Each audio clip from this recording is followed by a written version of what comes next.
बेशर्मी और निर्लज्जता से ये बात कहते हैं कि इस सरकार में इस्तीफा नहीं होते, चाहे चोरी करे, चाहे डकैती करे, चाहे बलात्कार करे, चाहे कोई और कितने भी घृणित कांड करे ये, पर इनके यहाँ इस्तीफा नहीं होता। इतनी बेशर्मी से ये लोग बोलते हैं।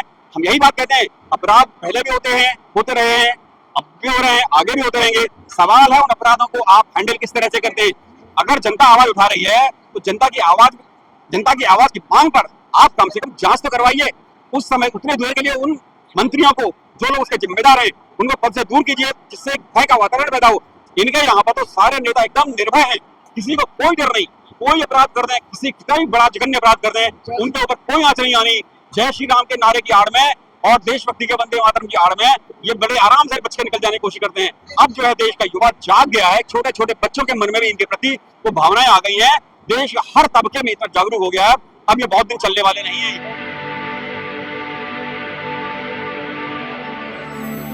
और मूल रूप से देश की भावनाओं को, आज जो देश की भावना यहाँ पर प्रतिध्वनित हो रही है, उन भावनाओं के स्वर में अपना स्वर मिलाने के लिए मैं आया हूँ यहाँ पर।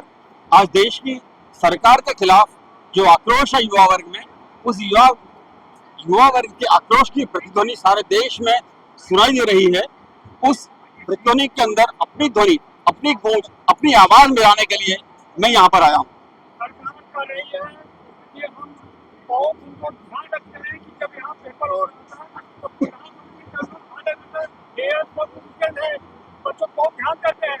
इस तरह की नौटंकी करने में हमारे देश के, हम पिछले 12 साल से देख रहे हैं, इस तरह की नौटंकी करने में हमारे प्रधानमंत्री बहुत आगे हैं कि जानबूझ के पहले से ऐसा प्लान तैयार कर लेते हैं। एहसान कर दिया इन्होंने देश के ऊपर। परीक्षा का टाइम है, वो तो बढ़ नहीं सकता, आगे बढ़ सकता है क्या? किसी आदमी को 9:30 अगर एग्जाम सेंटर में रिपोर्ट करना है तो 9:30 के बाद तो उसे प्रवेश मिलेगा नहीं। अगर कोई प्रधानमंत्री हो, राष्ट्रपति हो, कोई वहां से निकल रहा है, उसके चलते देश की जनता का समय बर्बाद होता है और वो अपनी परीक्षा से चूक जाता है, तो इसमें क्या गलत है? तो इसमें कितनी बुरी बात है? आप समझिए कि ऐसा प्रधानमंत्री जो जिम्मेदार है उसके लिए उन्हें इतना वीआईपी ट्रीटमेंट देना ही क्यों है? जब उन्हें मालूम है कि यहाँ पे परीक्षा है, उस समय पर उन्हें वैसे ही रोक देना चाहिए, उन्हें आना ही नहीं चाहिए वहां तो। लेकिन इसको ऐसा दिखा रहा है कि उन्होंने देश की जनता के ऊपर एक एहसान कर दिया। यही एक बहुत बड़ा मुद्दा है। अपने आप को ये देश की जनता से, देश से बहुत ऊपर समझने लग गए हैं। ये खुद को ये समझते हैं कि अब लगता है साक्षात भगवान है, देवता है। ये इस देश की जनता से बहुत ऊपर निकल गए, इसलिए एहसान कर रहे हैं देश की जनता के ऊपर। उनके ऊपर खून बरसा के उनके ऊपर एहसान कर रहे हैं, बजाय इसके कि उनके जो मूल मुद्दे हैं उनको एड्रेस करने के बजाय इस तरह की नौटंकी करके ये देश की जनता को भ्रमित करना चाहते हैं और मूल मुद्दों से ध्यान भटकाना चाहते हैं और अपने आप को साबित करना चाहते हैं कि जैसे कि ये अवतार है कोई। कांग्रेस के शासन में भी हो रहा है, लेकिन बीजेपी की सरकार क्यों कर रहे हो रहा है? बड़ी अच्छी बात कही आपने। कांग्रेस के समय भी मान लीजिए कभी भ्रष्टाचार की आवाज उठी अगर, तो क्या उस मंत्री से उसकी जांच हुई और उस मंत्री को इस्तीफा देना पड़ा? आप बता दीजिए, पिछले बहुत समय से सरकार पर लगातार भ्रष्टाचार के आरोप लगते रहे हैं, क्या किसी मंत्री का इस्तीफा हुआ? इनके ऊपर तो और बेशर्मी और निर्लज्जता से ये बात कहते हैं कि इस सरकार में इस्तीफा नहीं होते, चाहे चोरी करे, चाहे डकैती करे, चाहे बलात्कार करे, चाहे कोई और कितने भी घृणित कांड करे ये, पर इनके यहाँ इस्तीफा नहीं होता। इतनी बेशर्मी से ये लोग बोलते हैं। हम यही बात कहते हैं, अपराध पहले भी होते हैं, होते रहे हैं, अब भी हो रहे हैं, आगे भी होते रहेंगे। सवाल है उन अपराधों को आप हैंडल किस तरह से करते हैं। अगर जनता आवाज उठा रही है तो जनता की आवाज की मांग पर आप कम से कम जांच तो करवाइए। उस समय उतने देर के लिए उन मंत्रियों को, जो लोग उसके जिम्मेदार हैं, उनको पद से दूर कीजिए, जिससे भय का वातावरण पैदा हो। इनके यहाँ पर तो सारे नेता एकदम निर्भय हैं, किसी को कोई डर नहीं। कोई अपराध कर दें, किसी कितना भी बड़ा जघन्य अपराध कर दें, उनके ऊपर कोई आंच नहीं आनी। जय श्री राम के नारे की आड़ में और देशभक्ति के वंदे मातरम की आड़ में ये बड़े आराम से बच के निकल जाने की कोशिश करते हैं। अब जो है देश का युवा जाग गया है, छोटे छोटे बच्चों के मन में भी इनके प्रति वो भावनाएं आ गई हैं। देश हर तबके में इतना जागरूक हो गया है। अब ये बहुत दिन चलने वाले नहीं है। एक बात कहना चाहूंगा, आप मुझे एक बात बता दीजिए कि मोदी जी ने आज तक, जैसे कि आप मेरा इंटरव्यू ले रहे हैं, मैं कॉमन मैन, आप मुझसे सवाल पूछ रहे हैं कि आपके मन में क्या है। मैं पूछना चाहता हूं मोदी जी से कि आपने आज तक कोई भी प्रेस कॉन्फ्रेंस क्यों नहीं की? एक मिनट, प्रेस कॉन्फ्रेंस क्यों नहीं की आपने? आप, अगर मैं दावा करता हूं आपसे, अगर 10 मिनट के लिए भी आप प्रेस कॉन्फ्रेंस में आ गए, आपसे एक सवाल का जवाब नहीं दिया जाएगा, इसीलिए आप करते नहीं। आपको अपनी कमियां महसूस हैं, लेकिन आप उनको जिम्मेदार जनता के सामने स्वीकार नहीं करते हो। आपको पता है कि मेरे राज्य में, मेरे इसमें जो सरकार में बहुत सारी कमियां हैं, और आए दिन हम नई कमियों को सुधार नहीं रहे, नई कमियों को अंजाम दे रहे हैं। लेकिन आप प्रेस कॉन्फ्रेंस इसीलिए नहीं करते हो क्योंकि हम जवाब दे नहीं पाएंगे। एक बार ये आए भी थे शायद 2 मिनट के लिए, तो बोल दिया एक सवाल में ही अमित शाह जी जवाब देंगे। मोदी जी से काम चाहिए, पीसी चाहिए। मुझे मोदी जी से हर चीज चाहिए, हर चीज चाहिए। मुझे जवाब भी चाहिए, मुझे काम क्यों नहीं हुआ इस चीज का वो भी चाहिए कि भाई क्यों नहीं हुआ। मुझे हर चीज चाहिए मोदी जी से, काम भी बेहतर चाहिए क्योंकि मैं टैक्स पेयर हूँ, आप टैक्स पेयर हो। मैं टैक्स देता हूँ हर चीज पे। 10 रुपए का बिस्किट खरीदता हूँ तो टैक्स देता हूँ, 10 रुपए का डायपर खरीदता हूँ तो टैक्स देता हूँ। यहाँ तक कि मैं मरूंगा जिस दिन कफन पर भी टैक्स होगा, जो पहले नहीं था। ये आपने नोटिस किया हो या नहीं किया हो, मैं आपको बता देता हूँ।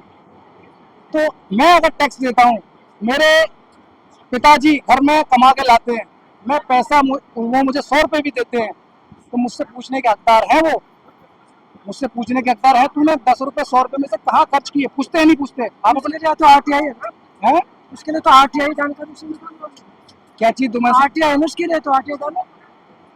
अच्छा, एक छोटे से काम के लिए मैं अपना 10 दिन का काम मारकर आरटीआई फाइल करने जाऊं वहां पर, 5 मिनट में हो जाता है। आपको लगता है 5 मिनट में हो जाता? आपने किए कभी? अरे सर जी, अगर इस देश में छोटे से छोटा मुद्दा भी अगर 5 मिनट में सही तरह होता ना, तो आज हर बंदा आवाज उठा रहा होता। आधे से ज्यादा बंदे तो किसी भी चीज में ले ली, आधे से ज्यादा बंदे तो इसी चीज सोच कर नहीं जाते कि हमारी आवाज को 2 मिनट के काम को 2 साल लगा देंगे ये। और होता है ये कोई वो नहीं है। ग्राउंड पे आप भी रह रहे हो, मैं भी रह रहा हूँ। आप छोटी सी पुलिस में एप्लीकेशन लेके चले जाइए, हर पुलिस का रूल है कि आपको एप्लीकेशन लिख, वो वहाँ पे जो बैठे रहते हैं पुलिस वाले या फिर हवलदार या जो भी कांस्टेबल, उनको लिखना होता है। तो पहले तो एप्लीकेशन हमारी लिखते नहीं है, हम पे एहसान करते हैं, जाओ लिख के लाओ। जो लिखने वाला जो सेट कर रखा है इन्होंने, वो 100 रुपये मांगता है। मान लीजिए मेरे पास 100 रुपये नहीं होंगे तो मेरी शिकायत ही नहीं दर्ज होगी। बताइए अंकल जी, अगर मेरे पास 100 रुपये नहीं होंगे तो मेरी तो शिकायत ही दर्ज नहीं होगी, और मैं पढ़ा लिखा ना हूँ तो बिल्कुल ही नहीं होगी। तो इन चीजों को सुधारेगा कौन? जो बात आपने कही ना, जो आरटीआई है वो पीसी का जवाब नहीं हो सकता। देश के, दुनिया के सभी देशों को प्रजातंत्र में जनता के प्रति एक जवाबदेही होती है कि जवाबदेही जो है ये तय करती है। ये तो आप कह रहे हैं, प्रधानमंत्री कह रहे हैं कि काम हो रहे हैं, काम हो रहे हैं कि नहीं हो रहे हैं ये तो जनता तय करेगी, और जनता वहां तक पूछेगी कि जो काम नहीं हुए वो क्यों नहीं हुए। इसलिए आपको आना ही पड़ेगा प्रेस के सामने, जनता के सामने। प्रेस कॉन्फ्रेंस का मतलब है जनता के सामने आना, जनता के सवालों का जवाब देना। आप अपनी इसके लिए तो मैं एक बहुत, अगर आपके पास समय हो तो मैं एक बात कहूँ, मैं इस बात को, ये प्रेस कॉन्फ्रेंस क्यों नहीं करते, मैं आपको, मेरी नजरों में क्या है, मैं एक तुलना करता हूँ। महाकवि कालिदास का नाम आपने सुना होगा। इस देश के एक बहुत बड़े कवि हुए महाकवि कालिदास। उनके बारे में एक बहुत ही विदुषी महिला, एक बहुत विद्वान राजा थे, उनकी पुत्री का नाम था, बहुत विद्वान विदुषी महिला थी वो, उनकी बेटी जो थी राजकुमारी जो थी, विद्योत्तमा नाम से। क्योंकि वो सभी शास्त्रों में पारंगत थी, तो उनके विवाह के लिए राजा ने सोचा इनसे ज्यादा काबिल पढ़ा लिखा आदमी आए। तो इनके बहुत सारे लोगों ने उनसे सवाल जवाब पूछे, राजकुमारी को कोई हरा नहीं पाया। अंत में वहां दरबारी थे ना, उन्होंने सोचा कि राजकुमारी को घमंड है, इसके घमंड को तोड़ने के लिए किसी मूर्ख से इसकी शादी करेंगे। तो इन्होंने देखा एक आदमी लकड़ी का पेड़ काट रहा था, जिस डाल पे बैठा था उसी को काट रहा था, इससे मूर्ख और का मिलेगा, उसको उतारा, आजा भाई आजा। मैं थोड़ी सी बात, एक मुद्दे बात कहूंगा, मैं उसको नीचे उतारा और कहा राजकुमारी से शादी करवाएंगे तेरा, लेकिन हमारी शर्त यह है मुंह बंद रखेगा, मौन रखेगा, हम जवाब देंगे तेरा। आए यहाँ पर शास्त्रार्थ हुआ जी, राजकुमारी मौन थे, वो कुछ सवाल करती थी संकेतों में, उसका जवाब विद्वान लोग संकेत देते, कुछ भी अर्थ का अनर्थ निकालते थे। हाँ, बच्चे को सरकार का नहीं है कि सियासतगंज का फ्री टीम है, तो आप सियासतगंज को सपोर्ट करने आए। सॉरी, ये बच्चे सियासतगंज की फ्री टीम है। देखिए मैं कौन कहा था इस बात को? सरकार का नहीं है, हम तो सरकार की बात भरोसा नहीं करते ना, हम सरकार की बात का क्यों जवाब दें? सरकार को हमारी बात का जवाब देना है कि हमें सरकार की बात का जवाब देना है? हम सरकार तो इस तरह के स्कैंडल करने में, इस तरह के बातों को करने में ना लोगों को भ्रमित करने में ये सरकार 3 चादों में 4 मुख्य हथियार है सरकार के। पहला है बेशर्मी, दूसरा है दोगलापन, तीसरा है भ्रम पैदा करना लोगों में, चौथा है चरित्र हनन। अगर जब आप किसी से दबा नहीं पाएंगे तो नेताओं के खिलाफ ये चरित्र हनन लगा देंगे। वो तो उसके बारे में तो ऐसा कह रहे थे, इनके ऊपर भी आरोप लगा रहे हैं दुनिया भर के, चाइना के हैं, ये है वो है।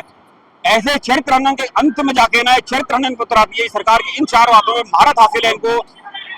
बेशर्मी, दोगलापन, निर्लज्जता और भ्रम पैदा करना और चरित्र हनन, इनमें महारत हासिल है सरकार को। मेरा मानना